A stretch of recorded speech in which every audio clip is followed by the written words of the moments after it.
Thank you all for coming during your lunch break to hear more about clean energy. Love the enthusiasm and really excited to be here with you today.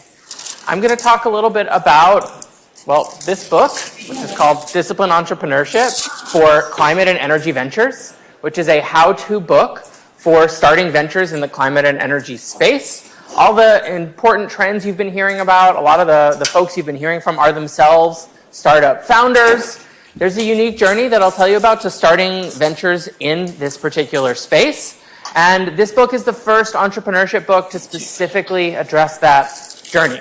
So we just launched it this month. You all are some of the first people in the world to see physical copies of it. And we will have physical copies, up to 30 of them, to sign and give out to folks in the audience, which is great, and so that will happen afterwards. But first I want to tell you a bit about the book, about the framework inside, about what it offers. And first I'll tell you just briefly about myself. My name is Ben Soltoff. I am currently entrepreneur and ecosystem builder in residence at the Martin Trust Center for MIT Entrepreneurship. The Trust Center is the home for entrepreneurship education at MIT, and within that center, I am the point person for all things climate and energy entrepreneurship.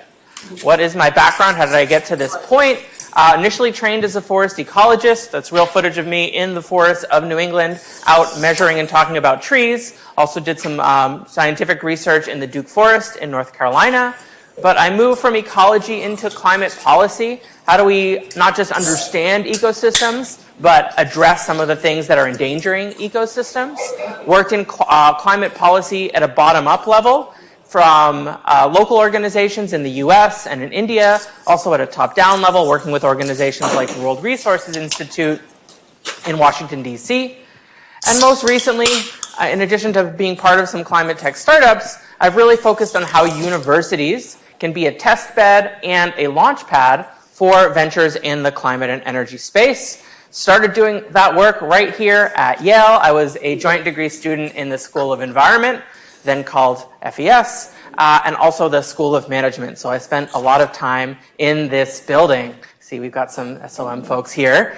From there, I stuck around Yale because Yale's a hard place to leave. There's a lot of cool stuff going on here. If you're here, you probably know that. I worked as a environmental innovation fellow at SciCity, the Center for Innovative Thinking at Yale, as well as CBAE, Center for Business and Environment. So I know a lot of the CBAE folks and a lot of the folks at this conference through that work. But most recently, I moved back to Boston, where I grew up, and started working at MIT, and specifically the Martin Trust Center. So that's just a quick overview of my background, and a through line here has been building solutions for people and the planet, and most recently, entrepreneurial solutions for people and the planet. Why entrepreneurship? What exactly is entrepreneurship? At the really basic level, I see entrepreneurship as this gap between where we are today and where we could be tomorrow. Is it getting some product out there, solving some problem faced by people in the world, whatever that looks like? Entrepreneurship is this idea of get shit done. Entrepreneurship, this is one of our stickers at the Trust Center. How do we cross that chasm between where we are today and where we could be tomorrow? And where is there an even more important chasm that we need to cross than on climate change and clean energy? These are global projections, I believe from the Intergovernmental Panel on Climate Change, but kind of, or taking some of that data into where we could be with no action or policy, getting up to a pretty disastrous world of 4 or 5 degrees of warming by 2100.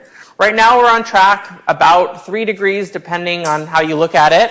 And where our global pledges and targets have us wanting to get to is 2 degrees, or ideally 1.5. The last year we actually exceeded 1.5, so at this point we'd be kind of backtracking to get to this point. So there's this gap here between where we are today, the path we're on, where we need to be.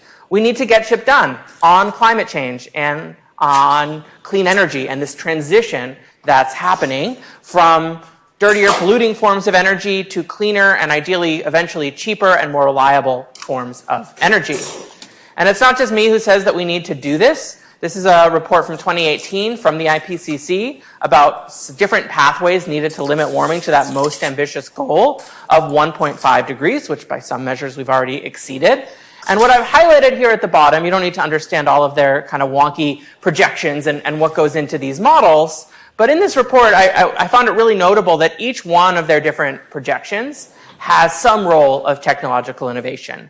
Maybe that's accelerating the deployment of clean and renewable sources of energy. Maybe on the far side, the kind of more extreme overshoot scenario, it's capturing a lot of CO2 from the atmosphere and doing other interventions to limit warming and manage the overall heat. But whatever way you look at it, there's some role of technological innovation, and there's a need to not only invent new things, but scale and deploy the things we already have, which is also a form of innovation. So we need innovation to address this challenge. We need entrepreneurs to bring that innovation out into the world.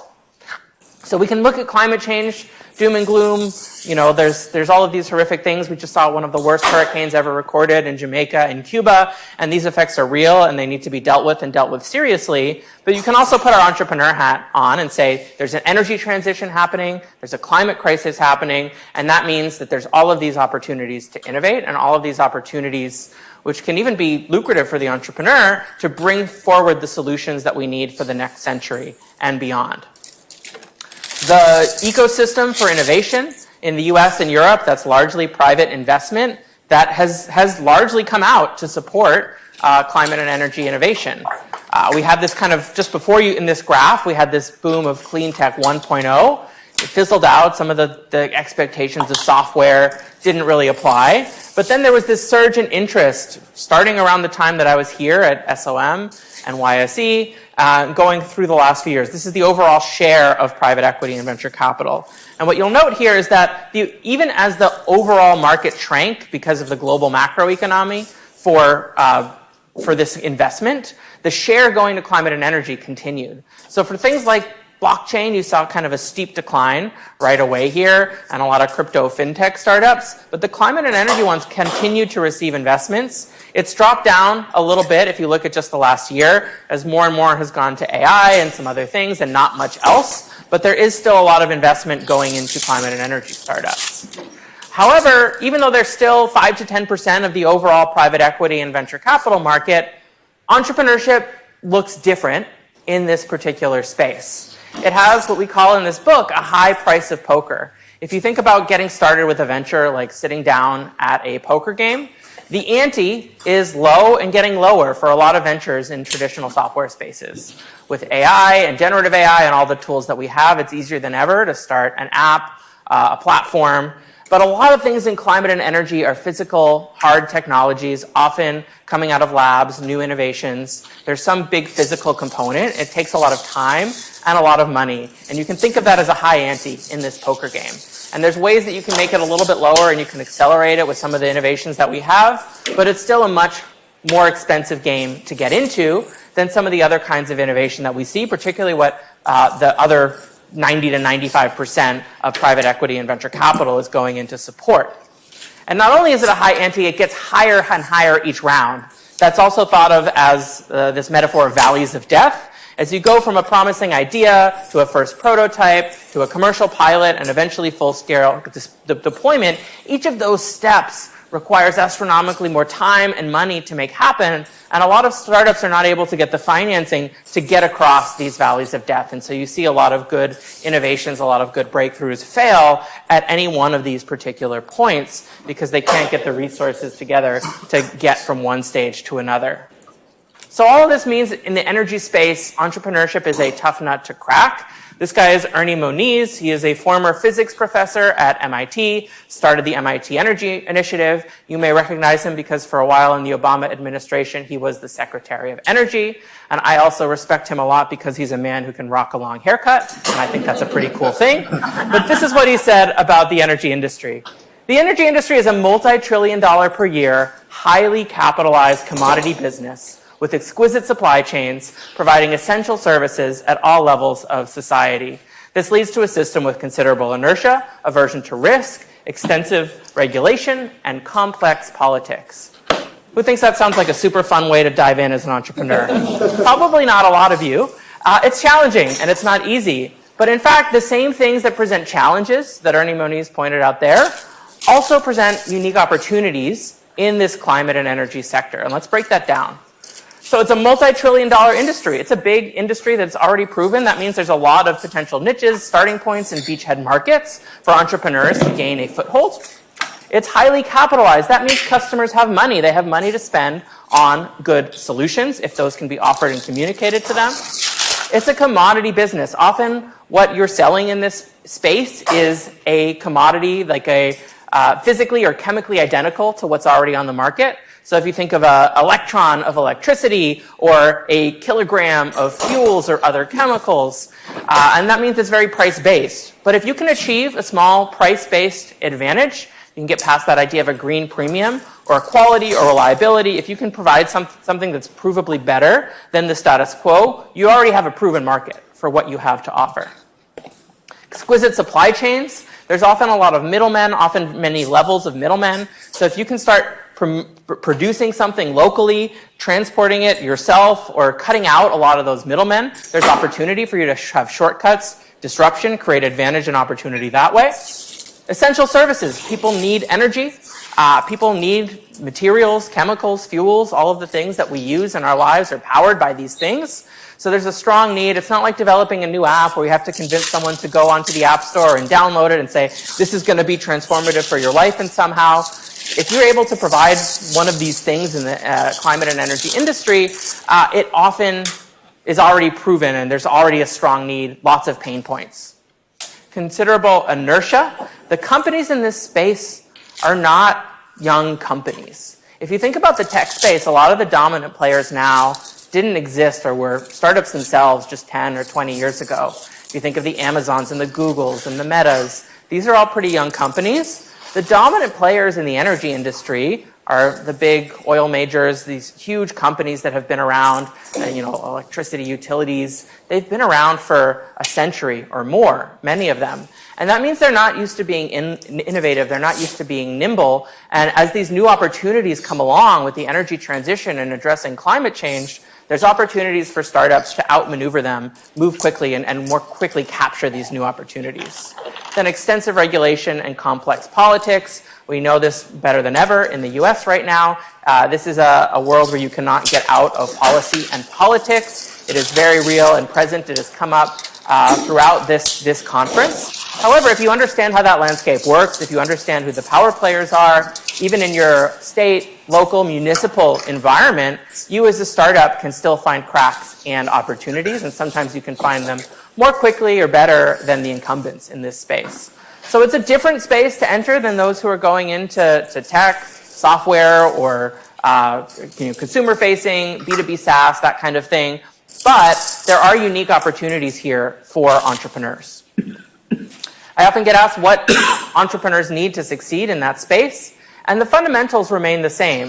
The business of sustainability depends on the sustainability of the business. You need a strong team who is passionate and committed to what they're doing and capable of executing. They have industry experience. That's a huge plus. They need to have clearly defined their customer and then appropriately match the solution that they're offering to that customer. They need to be able to execute on their plan and their vision over often a long time haul. And they need to actually get traction and market validation, figure out what those proof points are, and then show them. So they need the same fundamentals that any other business needs. At MIT, the way that we teach this is this process called disciplined entrepreneurship. This was published in a book by my boss, Bill Aulett, about 12 years ago, and it's based on how we teach some of our entrepreneurship courses at MIT. It's got this fun snakes and ladders diagram and a 24-step process, which I won't walk you through completely, and they fall across 6 themes. But what makes this framework successful and what's had it caught on at over 1,000 universities right now, one is it's accessible. People love a set of steps to follow. You think about a 12-step path to recovery from addiction. Even Buddhism has an 8-fold path to enlightenment. People love a clear set of steps. They can go from one thing to the next. It's rigorous. It's based on lots of our own experience with startups. It's based on a lot of real startup experience from folks who've come through these classes and have used it in these classes. And it's open source. Anyone can get the book, and a lot of the resources are available online. So you can learn it at a place like MIT. You can learn it at a place like Yale. But you can also go and learn this stuff on your own. And at the core of this framework is this constant return to the customer. Putting on that customer perspective first before anything else, Who is your customer? What do they care about? How can you meet their needs? How can you be better than what they're doing today? Rather than seeing the company you want to build, what you want to be featured on in the Forbes 30 Under 30 list, or what you're giving a TED Talk about. Bring it back to the customer. You can get to those bigger platforms and stages later. The product that you may ultimately want to design. Students I work with, especially at MIT, love just jumping in and building something, but always going back to that customer perspective. However, we also start to depart from these fundamentals in the climate and energy space. And we need to think about all these other perspectives as well. Customer, yes, and that remains fundamental. But we also need to think about the technology, particularly if you're commercializing a complex technology. The technology needs to work at scale and at cost. Even if the customer says, yes, desperately, I need clean, firm power for my data centers. If you can't provide that clean, firm power at the price that they want it, your company is not going to work. You need financing. I talked about the valleys of death. You need to go often across multiple sources of financing, from non-dilutive financing, from government grants, philanthropy, to venture capital, often finding patient capital or climate-focused capital, through to infrastructure financing, project finance, and debt. And often the same venture technology will need to be financed by all of those different sources at different stages in the company life cycle. I also mentioned, we talked, Ernie Moniz quote, the extensive regulation and complex politics. You cannot get around policy in this space. In the Silicon Valley world of startups, there's often this idea, move fast and break things, ask for forgiveness rather than permission. And that does not work for a lot of energy companies. If you think about Uber just putting their cars on the road without getting licenses for them, or all those scooter companies that just threw scooters across the streets until some cities kicked them out and other cities let them stay, you can't ask for forgiveness rather than permission in the energy industry. If you are starting a small modular nuclear reactor, you can't just say, hey, I connected it to the grid, hope that's okay. You need to go through regulators from the very beginning. And then planet. Policy, the planet is a stakeholder. A lot of entrepreneurs say that. They need to not only do right by the planet, there are key stakeholders who care very much about those metrics and scrutinize them. And I'll talk a little bit about this in one of my case studies today. So you need to figure out who cares about the planet side of things and who doesn't, which is a critical distinction. And then for the folks who do, how do you measure that and show that, and how do you do that exercise to not only do the right thing for the planet, but prove that out quantitatively. So at MIT, we have experience teaching that as well. I'm a mentor for this class called Climate and Energy Ventures, which has been going almost 20 years. It brings together unique perspectives in business, technology, and policy. So that's students coming from the business school at MIT and Harvard, policy students from Harvard and MIT as well, and technology students, PhD, master's students. And they get put together on teams with a promising technology. Often the technology developer is on the team with them. And over the course of the semester, they work on creating the initial business plan for these technologies. Some of them are laboratory spin-outs, some of them are coming from the broader community. This process has launched over 60 startups directly out of the course. The alumni from the course have gone on to start 100 startups, not directly from the course, but using some of the learnings from the course. And there's now hundreds of alumni from this program who are out shaping the field of climate and energy. And so these are just a few of the companies. They're not necessarily household names, but all told, they've raised over $3 billion, and they're having a real impact across industrial decarbonization, energy, agriculture, nature-based solutions, a whole bunch of different areas. So now we have this book, Disciplined Entrepreneurship for Climate and Energy Ventures, that takes the climate and energy ventures learning along with the disciplined entrepreneurship framework and puts it into book form. So there's the expanded version of the original, which came out last year, at the 10-year anniversary. We have this new book on startup tactics that also came out. And the latest addition to what is now a series, call it a franchise, kind of the Marvel movies of entrepreneurship books, is this book right here, Disciplined Entrepreneurship for Climate and Energy Ventures. So it takes these frameworks and redoes everything with a lens specific to this unique challenge of climate and energy that I've just told you about. And so all of our examples, the whole lens in which we present this, is coming from that. I used to say it's available in November. Now I can say order it today because we are launching this week. And if you buy your own copy, thank you. Excited to be able to finally share it. It was really great to actually physically touch it. It's been a 2-year process in the making. So just a little bit about how we crafted the framework, and then I'm going to give you some examples. Then we can do questions and maybe sign and give out some books. So the original book, I worked with Bill, who wrote it, to kind of craft this Venn diagram of what's in there. There's first customer and solution. The intersection of those two things you can kind of think of as product market fit. How do you deliver the right product to the right market? And then beyond there, there's channel market fit. How do you find the right channels to then scale once you find product market fit? And just a little bit around finance and how you lay the foundations for financing. This area of climate and energy needs all the perspectives I just talked about. So the Venn diagram looks a little bit more like this. You need customer, solution, and scaling. You need to think also, though, much more intently about finance. And you need to add in these things about policy and planet that are hardly in the original.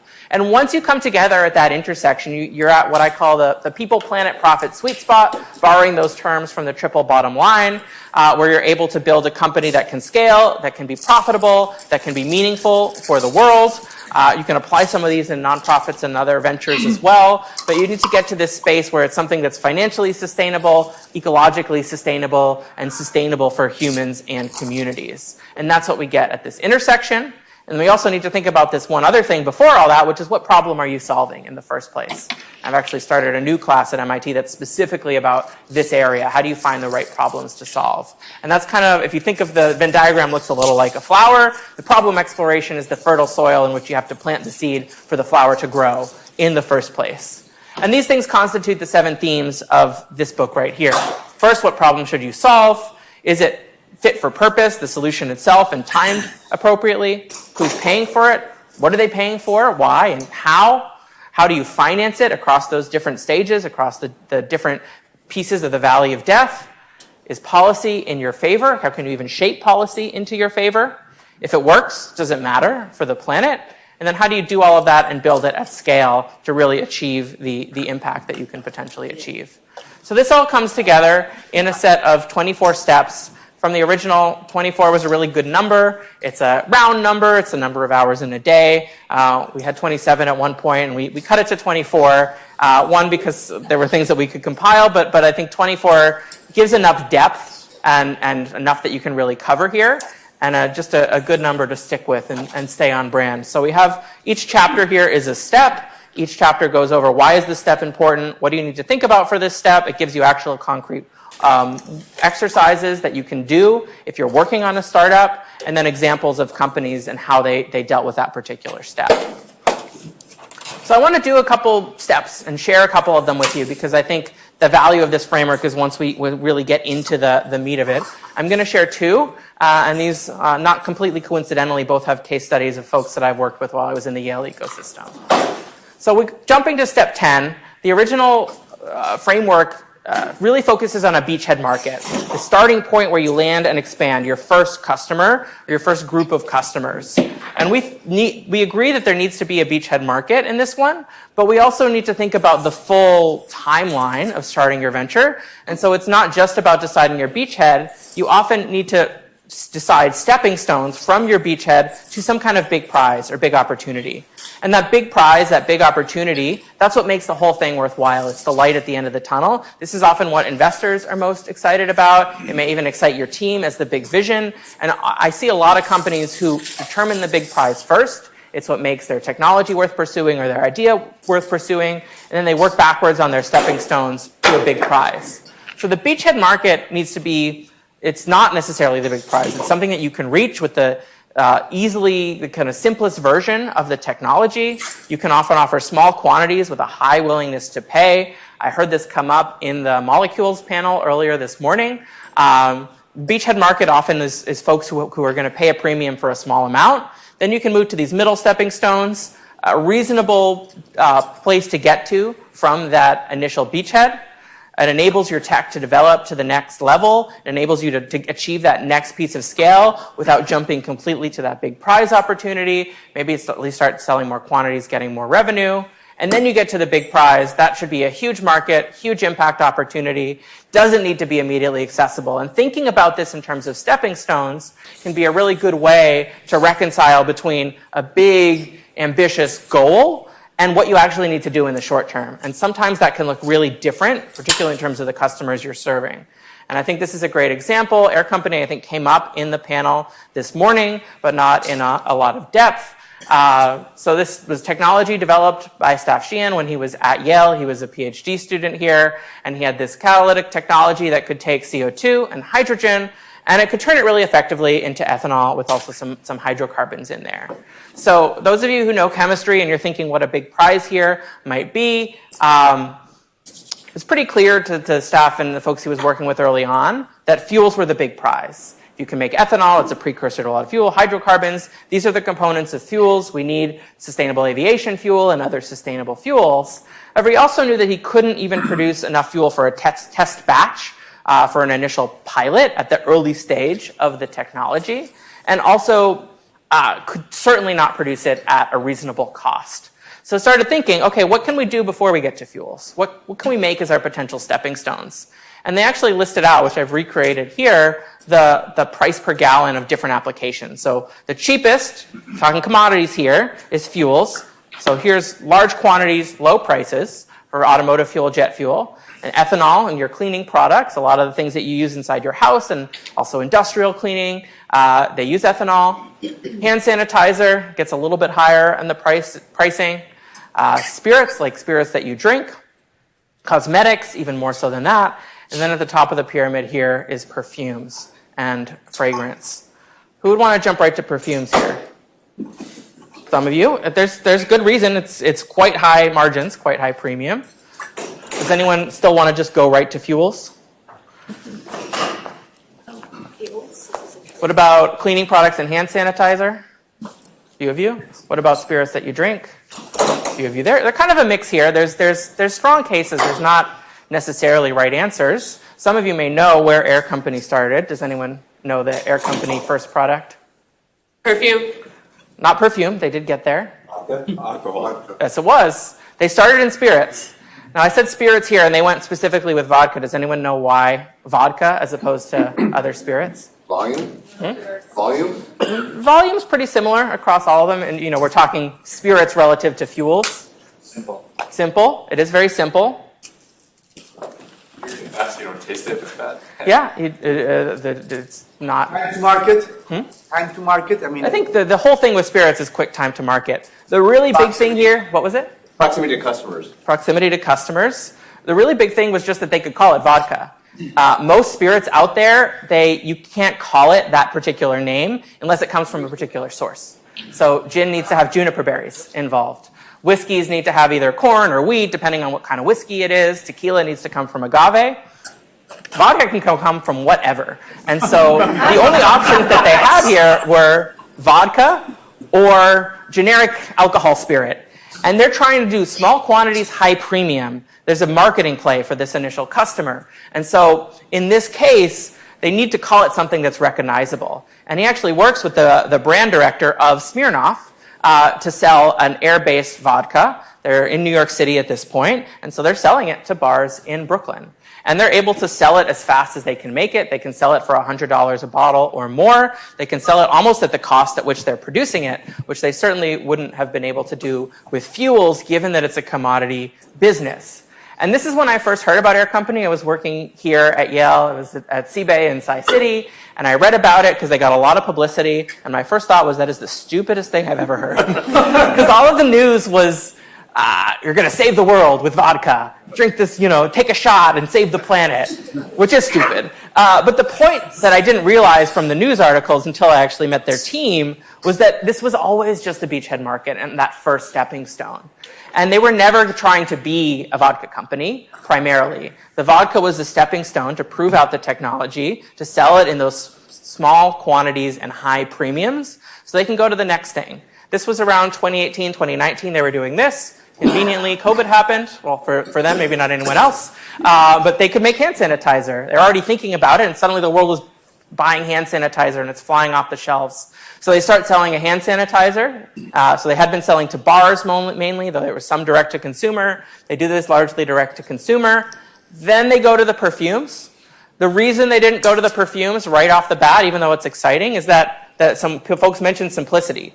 Vodka is basically just ethanol and water. Perfume uses ethanol as a base, but ethanol itself doesn't smell too great, and you wouldn't want to just spray ethanol on your skin. You need to do the fragrancing, so that costs more capital. There's longer development timelines. Really great margins. So they did want to go there, but they needed to get some resources, some funding from these other things until they could go to perfume. And then after they did perfume, they were ready to start at least dipping a toe in the water of fuels. And they now have some contracts with large airlines and the Department of Defense to actually work on sustainable aviation fuels. Are they at the point where they can deliver sustainable aviation fuel at a commodity price? Not quite, but they have enough of the technology proved out that they can start building it in larger quantities and at least moving towards that larger market. There's worlds in which you can go right to these fuels, but getting the revenue and the publicity and all of, most importantly, the technology proof points along these stepping stones made them way more of a strong and competitive company by the time they actually decided to tackle this big prize of fuels. So we have a couple other really good examples with these kind of crazy stepping stones in the middle in the book. I'll let you read it to figure out what those are. I want to do one more case study here before I take questions. I'm going to jump ahead to step 16. Step 16 is tied to what is step 13 here and step 8 in the original, which is a quantified value proposition called a QVP, which is how do you quantify the value that you're adding to your customers and really home in on what your customers care about and then quantify what you're able to do from them there, which we talk about here. And then we, a couple steps later, say we also need a climate value proposition. And very importantly, your customer value proposition is probably not going to be about climate. It may be about cost or reliability or quality or something there. Your climate value proposition is a different exercise for a different set of stakeholders. You're often very future focused here, whereas the customer value proposition is the present, and you're probably focused on emissions here, if not there. So who does actually care?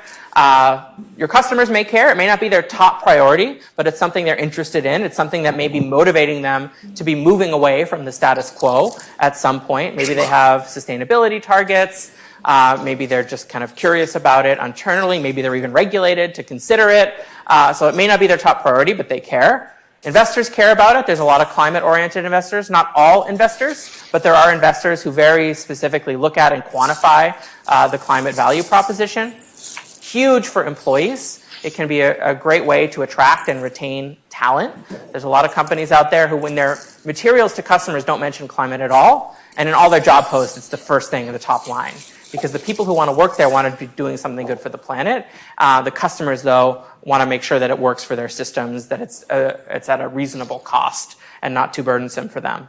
And then, of course, you as a founder, you're probably doing this because you ultimately wanted to tackle this climate and energy challenge. And so it's important for you to make sure that you're actually doing that.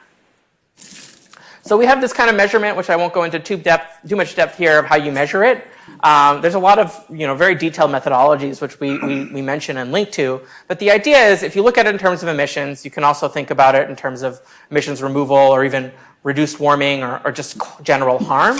But a lot of stuff is in terms of emissions. So some year in the future, the emissions you reduce are some projected scenario, a baseline without your solution, and then the world with your solution and the difference between those two worlds. And the world with your solution is not only the additional impact that you create, but also any kind of harm that you add in. And you have to actually calculate that and add that. So there's more depth here, but the simple equation is just what is the world without your solution minus the world with your solution. That's the net difference. But it get into all kinds of weird assumptions when you do this. So I want to give an example of another Yale company that may be familiar to some of you, not in the energy space, but I think a really good one as we think about this. They're originally called Sylvia Terra. They're started by a Yale undergrad and a student at the Yale School of Environment, then FES. And they start out precision forest mapping and measuring. A lot of the tools of measuring forest, these are the two founders there, Max and Zach. It's like right what they're doing there. You're physically measuring it. Anyone here who's a YFC alum may have actually done some of these things. It's very manual, it's very time consuming, and they thought, with satellite data, we can just get a much clearer up-to-the-minute picture of what's going on in forests, and we can work with the people who actually own and manage forests as our customers to deliver that kind of thing. So they started to do this, they started to get more and more data, they worked with Microsoft and their AI for Earth, and then in the middle of all of this, carbon credits start to really take off. And there's this hype and excitement around carbon credits. This had existed, but around 2019 started to get really, really big. And there was a lot of excitement, not just from the wonky folks who had been doing this, but a lot of folks in the tech industry who want to invest in this. Big tech companies want to buy these credits, and they think, okay, we know these forests in North America better than just about anyone. With the Microsoft partnership, they had mapped every tree in North America. They know how much carbon is stored, and so they think, let's jump in to this market here. So they pivot. They change their name to NCX. For a number of reasons. It also kind of sounds more techy. They raise the next level of venture capital financing. They get Mark Benioff from Salesforce as a personal investor and joins their board. And they still work with those existing smallholder forest owners, but they're one side of a platform. And on the other side of the platform is big buyers of carbon credits, particularly big tech companies. And so they grow their team. They take the assets that they've already developed, and they really enter into this space in force. Some of you who follow this space may know what happens next. Well, first, let's talk about exactly how they measure this. And this is where they come up as a really good example, because they think very intently and put a lot out there in the world about baselines and additionality, particularly baselines. So baseline is the world without your solution. It often needs to be a hypothetical because you're looking into the future. And they're looking at the baselines used in the traditional carbon credits in their 100-year time frame. And they think that 100 years is a wild amount of time to say you're confident in what's going to happen in a forest. We can be much more confident if we do a 1-year time frame. So rather than pay a larger amount and commit to, let's say, not cut down a forest for 100 years, they can say, let's pay a smaller amount and say 1 year. And they think that this is a much more rigorous way to measure carbon that gets stored. And the additionality that they're offering is, we're creating a channel to pay forest owners to leave forests intact rather than cutting them down with the granular level of detail that we know from all of our vast data sets. They defend this methodology. They get it backed by some of the third-party verifiers. And then there's this blowback around carbon markets. And some of you may be familiar with this piece of things. There's these reports that come out from ProPublica and gets into the mainstream media that there's just a lot of very not great projects out there. The additionality isn't really there. There's a lot of scrutiny as to the folks who are paying for these credits actually paying for emissions to be reduced? Is this real or not? And through all of that criticism, their verifier drops them. They get featured on John Oliver's show. They continue to defend the methodology, and the irony is this kind of lack of rigor in the measurement is what they had been advocating for all along with their dynamic thing, but they get swept up. Importantly, they're not verified anymore, and so they really struggle, and they have to pivot again. They have to lay off a lot of their team. They lose a lot of their big buyers and their big customers. They're still doing it at NCX. They're still called NCX, but they kind of go back to their roots, pun intended. They help these smallholder forest owners track and manage their assets. So thinking about it in terms of not just the measurement, but how do you get value from that? Still thinking about carbon credits, but really in terms of a natural capital portfolio. How do you manage forests like a financial manager might manage investments? And that's still what they're doing today. So, the summary here is that their climate value proposition and how well that was received was what made or broke this company. It was make or break for them. It was kind of the critical feature, and particularly these concepts of baseline and additionality. How are you measuring your baseline? How are you ensuring that what you're offering is truly additional from a climate value proposition? The tech industry and the kind of venture capital and that whole world wasn't quite ready to accept their change in how baselines were traditionally measured. However, they had this consistent customer in smallholder forest owners. They knew these folks. They could call up dozens, if not hundreds, of forest owners. This has always been their bread and butter, and this is why they went back to it. And that is a very disciplined entrepreneurship approach there of always going back to the customer that you understand. And this is always where they've built value, is serving these particular customers. So that's where they are today. We'll see where they go in the future. So those are a couple examples. I have 51 more of them in this book that I won't go into today, but I'll take a few questions, and then we can get out some books. Right there. Thank you.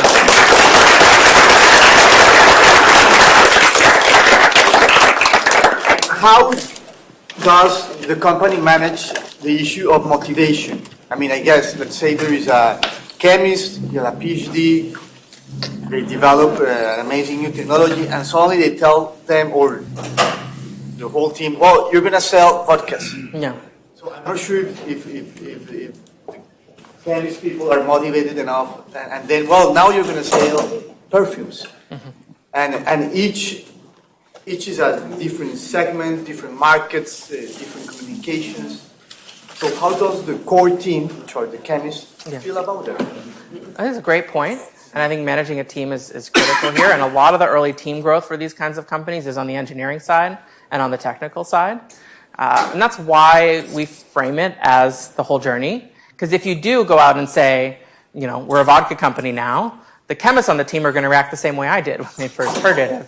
What's the point of this? It's kind of dumb. But if you say vodka is a stepping stone on the way to this big opportunity, and it's proving out these technical challenges, and a lot of the technical members of the team, they're there because they want to address big climate and energy challenges, but they're also there because they want to address the nitty-gritty challenges of bringing a new technology to the world. And so, in a lot of ways, the motivation is, instead of working for 10 years to build a fuel that no one touches, you can, in the next year, actually deliver something that someone will use. And that's a stepping stone to this bigger thing.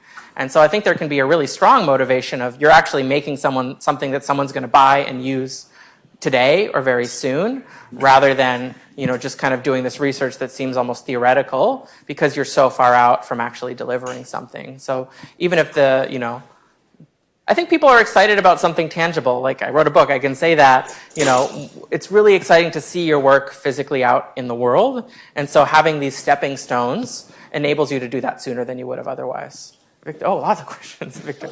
So in this journey of 24 steps, what do you tell to the impatient innovators when only one step, which is the last one, is dedicated to scale? Yeah. It's a question that we deal with a lot in our center, especially with AI tools now. Students want to move fast. They want to, you know, get everything done as quickly as possible. So saying there's a whole 24-step process, or, you know, you still need to actually go out and talk to human customers, and you cannot replicate all your customer interviews with AI. The message from that is slow down. And we're still figuring out how to message it as move faster and smarter. You should move fast, but you need to move fast smartly, because there's no point in sprinting in the wrong direction. You're still not getting where you need to go. And so, you know, bringing it back to the 24 steps here, it is a lot of steps. We've gotten feedback that, you know, a shorter set of steps is good, but it also just creates a breadth. And so, you know, there's steps that you can flip through and say, okay, I'm not quite here yet, or this doesn't quite apply to me right now. And you can, you know, it's not meant to be, you have to do each thing one after the other or you've done it wrong. The point of this is that it gives you a sense of the whole process from end to end.